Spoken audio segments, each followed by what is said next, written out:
Hai, bertemu dengan saya yang tinggal di Jakarta. Oh iya, saya seorang mahasiswi. Setiap hari, saya mengerjakan tugas kuliah sambil bermelodi. Saya harap kita semua bisa terjaga dari bencana COVID-19 hari ini. Ya, saya sangat berharap 2020 kali ini kembali menyenangkan seperti 2019. Ngomong-ngomong soal tahun 2019, saya jadi ingat sesuatu. Apa kalian bisa menebak apa itu?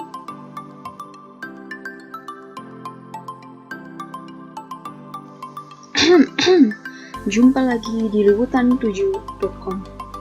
Pemirsa, kejadian kebakaran di DKI Jakarta sepanjang tahun 2019 telah mencapai 410 kejadian.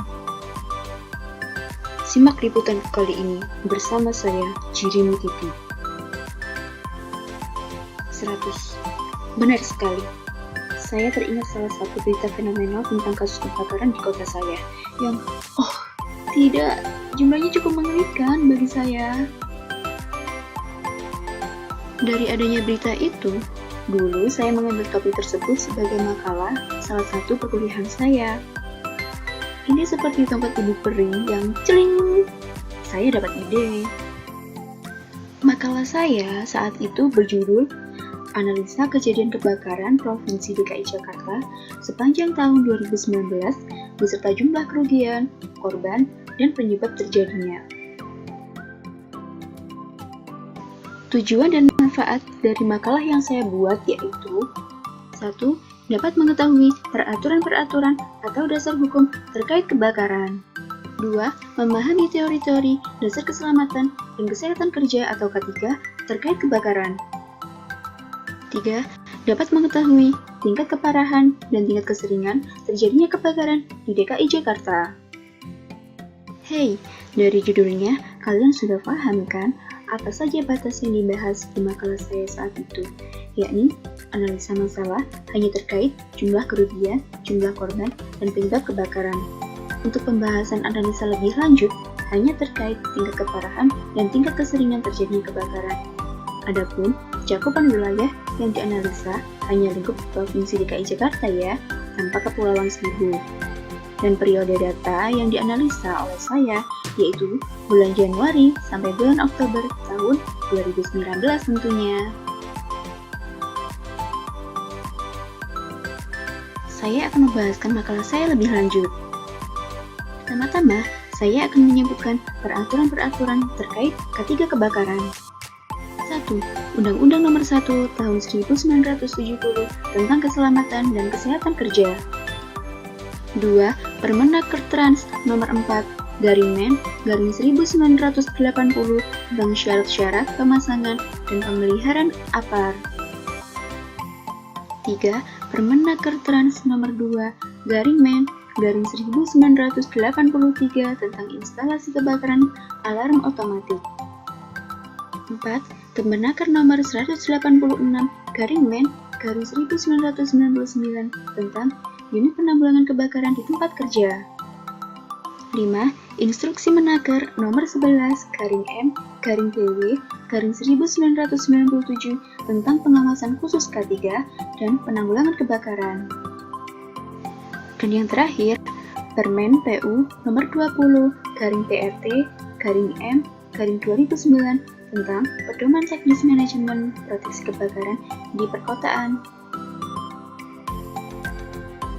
Apa kalian sudah tahu apa itu kebakaran? Kebakaran adalah suatu reaksi oksidasi eksotermis yang berlangsung dengan cepat dari suatu bahan bakar yang disertai dengan timbulnya api atau penyalaan. Kebakaran terjadi secara tidak sengaja, tiba-tiba, serta menimbulkan kecelakaan atau kerugian baik materi maupun nyawa manusia. Adapun tentang komponen-komponen penyusun kebakaran ada 4. Yang pertama yaitu heat atau panas. Yang kedua yaitu oksigen. Yang ketiga yaitu fuel atau bahan mudah terbakar atau biasa disebut dengan bahan bakar. Dan yang keempat yaitu chemical chain reaction. atau yang biasa disebut dengan reaksi kimia berantai. Jika salah satu dari keempat tersebut tidak ada, maka tentu tidak akan terjadi kebakaran. Di Indonesia, kebakaran diklasifikasikan menjadi 4 kelas. Ada kelas A, kelas B, kelas C, dan kelas D. Mari saya jelaskan lebih lanjut. Kebakaran kelas A merupakan kebakaran yang terjadi pada benda padat kecuali logam, seperti kayu, kertas, plastik, karet, dan lain-lain. Kebakaran kelas B merupakan kebakaran yang terjadi pada benda cair atau gas, seperti bensin, solar, minyak tanah, aspal, alkohol, LPG, dan lain sebagainya. Kebakaran kelas C merupakan kebakaran yang terjadi pada peralatan listrik bertegangan. Sedangkan kebakaran kelas D merupakan kebakaran yang terjadi pada bahan logam, misalnya seperti magnesium, aluminium, kalium, dan lain sebagainya. Dan sesuatu terjadi karena ada penyebabnya. Lalu apa ya faktor-faktor penyebab kebakaran? Yang pertama yaitu kurangnya pengetahuan. Yang kedua yaitu kelalaian. Yang ketiga yaitu karena peristiwa alam. Yang keempat karena penyelaan sendiri. Dan yang kelima yaitu kesengajaan. Dan kebakaran ada bahayanya juga loh. Karena kebakaran 1. Menghasilkan asap, 2. Menghasilkan panas, 3. Menghasilkan nyala, dan yang keempat, tidak, menghasilkan gas beracun. Kalian kurang jelas tentang faktor-faktor penyebab kebakaran? Baiklah, akan saya jelaskan. Kurang pengetahuan tentang pencegahan kebakaran merupakan salah satu penyebab kebakaran yang tidak boleh diabaikan. Contoh dari kurang pengetahuan ini misalnya, tidak mengerti tanda-tanda bahaya kebakaran dan tidak mengerti proses terjadinya api. Kelalaian juga merupakan penyebab terbanyak peristiwa kebakaran. Contoh dari kelalaian ini misalnya, lupa mematikan kompor, merokok di tempat yang tidak semestinya, dan lain sebagainya. Selain itu, peristiwa alam juga termasuk faktor penyebab kebakaran loh. Peristiwa alam dapat menjadi penyebab kebakaran seperti gunung meletus, gempa bumi, petir, dan panas matahari. Adapun faktor penyalaan sendiri, misalnya kebakaran di hutan, disebabkan oleh panas matahari yang menimpa bahan bakar tertentu.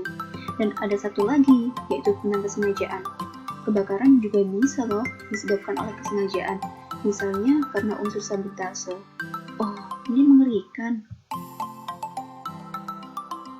Mari melihat analisa dari data yang sudah saya dapatkan.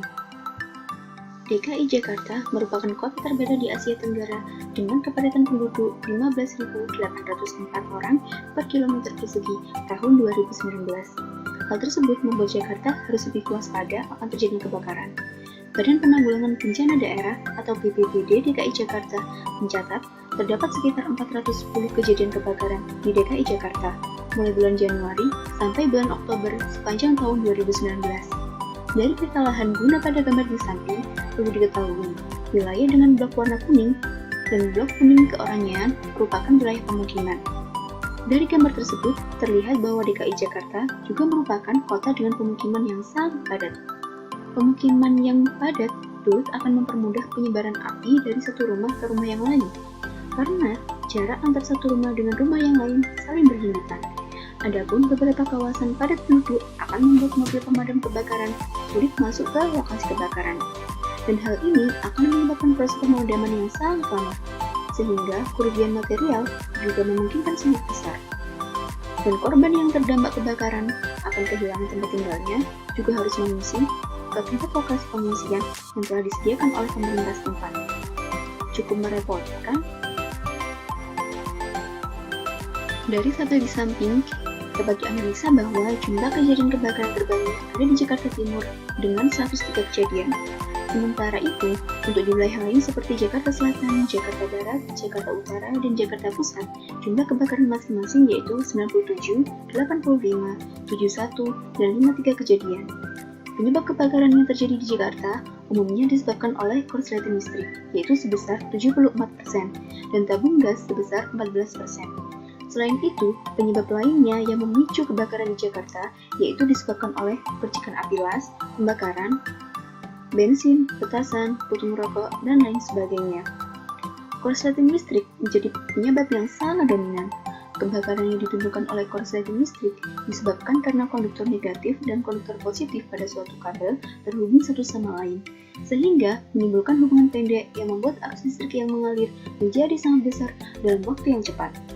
Arus listrik yang sangat besar tersebut akan menghasilkan suhu yang sangat tinggi juga dan dapat disertai dengan ledakan yang dapat membakar benda-benda yang berada di sekitarnya. Jadi, perlu ya adanya penataan letak bangunan sesuai Permen PU nomor 20 /PRT/M/2009 tentang pedoman teknis manajemen proteksi kebakaran di perkotaan. Oke, analisa selanjutnya. Apakah kalian sudah melihat dua grafik? Oke, baiklah. Dari kedua grafik ini, bisa dilihat bahwa sepanjang tahun 2019 tercatat ada 13.211 jiwa yang terdampak dari kejadian kebakaran dan 79%-nya harus mengungsi. Jumlah pengungsi terbanyak ada di wilayah Jakarta Barat dan Jakarta Utara dengan jumlah masing-masing 4.332 dan 4.289 jiwa. Selain itu, jumlah kerugian materi yang terbesar ada di Jakarta Barat dengan jumlah total sekitar 61 triliun. Wow, ini nilai rupiah yang sangat fantastis. Dari 13.211 jiwa yang terdampak kejadian kebakaran, terdapat 125 korban dengan luka ringan, 18 korban dengan luka berat atau luka bakar, dan 3 korban meninggal dunia. Selain memiliki jumlah jiwa terdampak yang terbanyak, Jakarta Barat dan Jakarta Utara juga memiliki korban yang terbanyak dari luka ringan, berat maupun meninggal dunia. Tercatat bahwa jumlah korban luka ringan, berat maupun meninggal dunia di Jakarta Barat masing-masing sebanyak 51, 5, dan 2 korban jiwa. Sementara di Jakarta Utara sebanyak 27 korban luka ringan, 3 korban luka berat, dan 1 meninggal dunia. Hey, saya akan menganalisa lebih lanjut beberapa data sebelumnya. Apakah kalian sudah paham hasil analisa dari data yang saya tunjukkan? Begini, dari data tersebut, maka bisa dilihat bahwa kategori kebakaran di wilayah Jakarta Barat, Jakarta Pusat, Jakarta Timur, dan Jakarta Utara berada pada tingkat yang sangat parah. Sementara kebakaran di Jakarta Selatan berada pada tingkat hanya parah. Adapun tingkat keseringan terjadinya kebakaran di Provinsi DKI Jakarta berada pada tingkat sering untuk semua wilayah. Coba perhatikan masing-masing wilayah.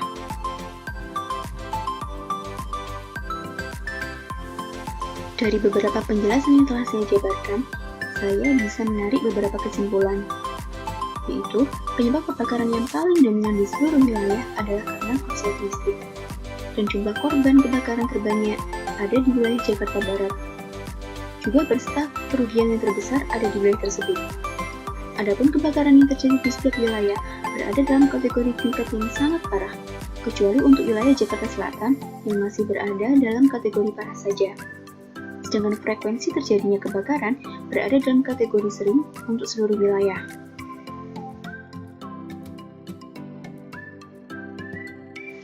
Itu tadi semua adalah penjabaran dari makalah yang sudah pernah saya buat. Kalian masih ingin menerima beberapa penjabaran dari saya? Baiklah, kalian bisa menghubungi beberapa kontak di bawah ini. Bisa di kontak Facebook, bisa di kontak Twitter, juga bisa di YouTube ini.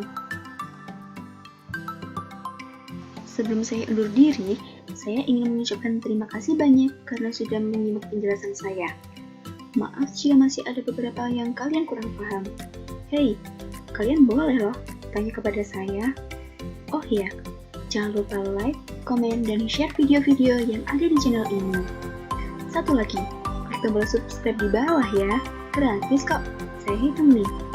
1, 2, 3.